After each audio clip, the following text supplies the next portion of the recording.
الحمد لله وكفى وسلام على عباده الذين اصطفى أما بعد. قال الله تبارك وتعالى في القرآن الكريم: أعوذ بالله من الشيطان الرجيم. بسم الله الرحمن الرحيم. وتلك الأيام نداولها بين الناس. صدق الله العظيم. زمینیں چمن گل کھلاتی ہے کیا کیا، بدلتا ہے رنگ آسماں کیسے کیسے. یہ گورے سکندر یہ ہے قبر دارا، مٹے نامیوں کے نشاں کیسے کیسے.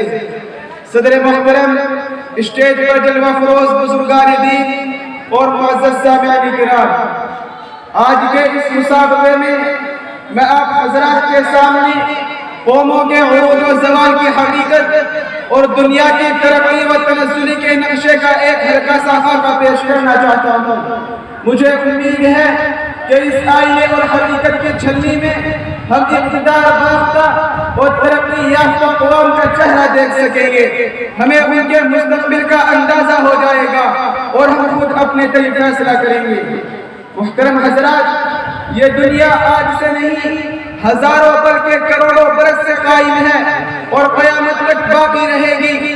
اس مدت میں نہ معلوم کتنی قومیں زمین پر نمودار ہوئی، کتنی ہی قوموں نے اس دنیا کے اسٹیج پر کرشمہ سازی کی، اپنے کرتب دکھلائے، تماشا کیا اور چل بسی.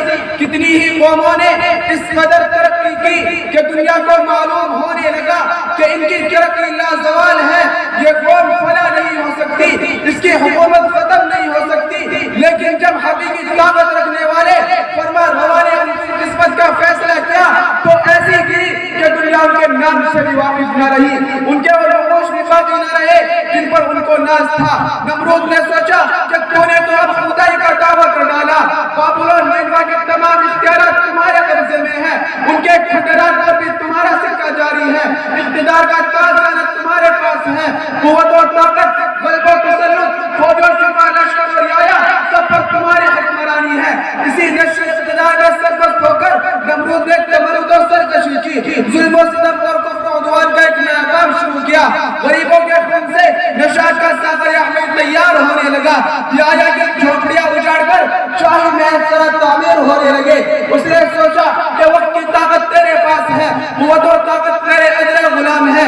لیکن جب فیصلہ خداوندی ہوا تو وَإِن تَتَوَلَّوْا يَسْتَبْدِلْ قَوْمًا غَيْرَكُمْ کا اصول سامنے آیا تو نمرود اتنا بے حقیقت ہو کر مرا کہ شیخ فریدی الدین عطار نے فرمایا وَالشَّيْء كَانَ اشْتِفَاعَ سَاقِطًا کہ اللہ تبارک و تعالیٰ نے اس پر ایک مچھر کو مسلط کیا اور اسے ایک مچھر نے اس کا کام کر ڈالا، اس کی حکومت کے نقوش بھی باقی نہ رہے.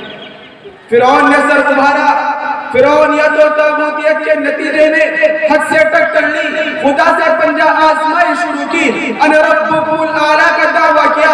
اسی عجب و غرور کے نتیجے اور اقتدار و طاقت کے نشے میں بنی اسرائیل کے ساتھ ناروا سلوک کرنا شروع کیا. انہیں طرح طرح سے ستایا جانے لگا.